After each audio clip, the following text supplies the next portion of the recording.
พี่ยังอีกวะเอาเบิ่งมีโอดอกดังกระดือเลยเนาะไม่ครั้งแรกเนาะแบบสิด้านหลังน่ะห่านเอาความทายกูเอากระทาย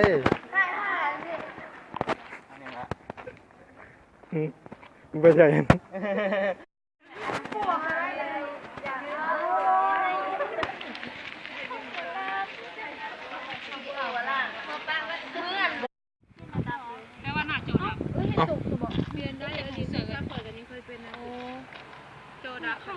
ลี่ยนโจได้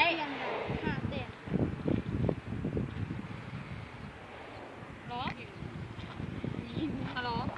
ใครแต่มันมีระบบเซ็นเซอร์ดีว่าเอาเข้าหูเรา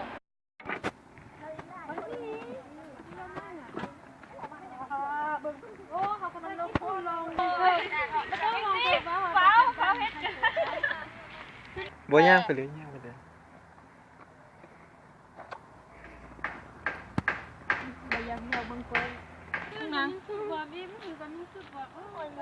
มีขนมปังนะแล้วว่าแปลว่าหมักคือโดนได้ล่ะนี่ว่าแผลเล่นมาโดนแล้วขุบเลยแล้วเขาว่าไม่ต้องเอาขุบ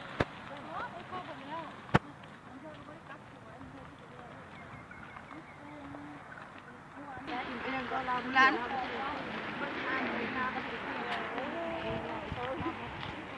ว่าน้ำเปิดที่แดงโอ้ก็ยังไปตลาดว่าวันนั้นเอาตามใจเอาไปเอาที่อย่างฉันอยู่ผีเอาวันน้องมาดิ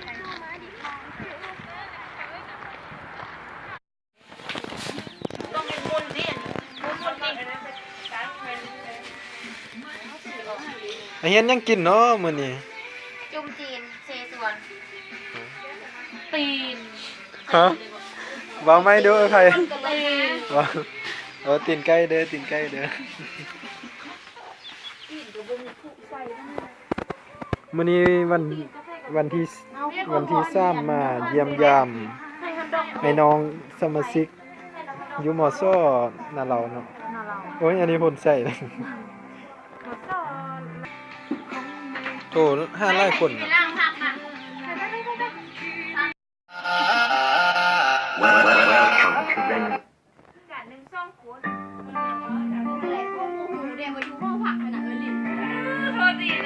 กินเอาคือสิญาแล้วกันเปลี่ยนกันกินเลยก่อนเลยกับผมก็มาส่งว่าbaby everywhere I got shake you know you want it you know we I got thatเดี๋ยวว่าไปซื้อหาอยู่หาต้นมีแต่ยุ่งเรื่องเหรอ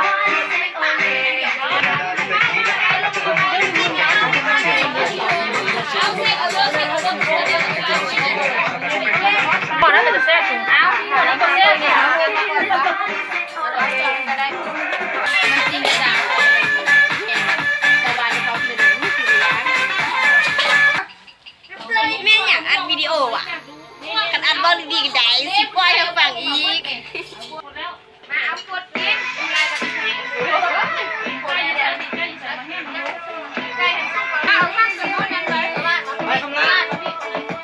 จะ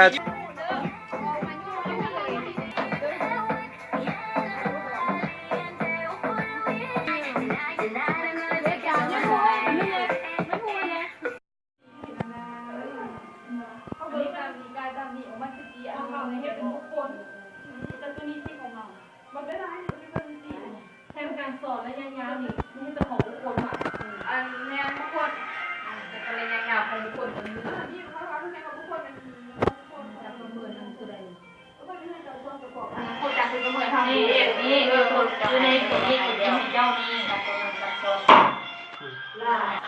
การวางเหตุสกัดมันคือว่าคำหลาเลยกับแต่ เอ้ยต้องอย่างนี้ต้องบ่เห็นบทซ้ำกันแต่เห็นบทตอนหัวข้อตอนเนื่องกันเพราะว่าชั่วโมงนี้ในอย่างที่มีเบิดเวลามันมีว่ะได้เต็มแต่มันปื้มแดงต้องแดงถึงประมาณใช่ตัวเทตัวดำกลางกินเหมือนนั้นเลยเนี่ยไปนอนค่อยบอกเห็นว่าสุดมันเป็นทางไปนอนค่อยบอกเอ้าผมจะทำเป็นยังค่อยบอกเฮ้ยขอมานอนน้ำไผ่ก็ได้นะนอนกับแม่หมดแล้วง่าย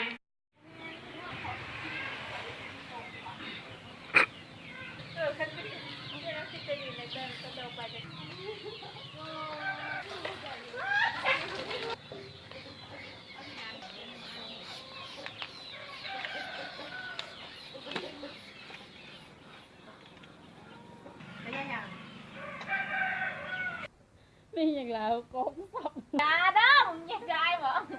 มีลงเฟซเด้อ น่าชิถ่ายรถ บล็อกแม่มึงโดด บอกผมในการเฮียในกับกุ๊กฮาร์ดโอ้มีเพื่อนยังไงตัววะตัวเขาจุดนี่นะอันนี้มันเป็นวิชาการ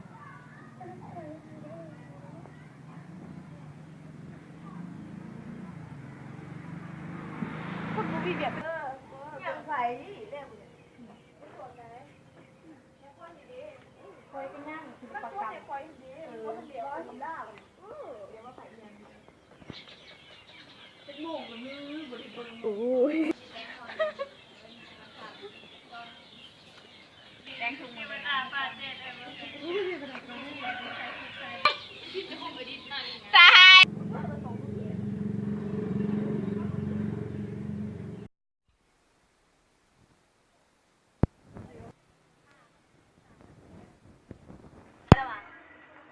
จากเรียนไฟฟ้ามาเป็นบอล เจ๊คืนเฮามื้อนี้นะ โดย เรื่องกีฬามาพร้อมนะแค่ไหน อุ้ยยากบาดเลยจ้ะมาบ้านเจ้าแม่จ้ะ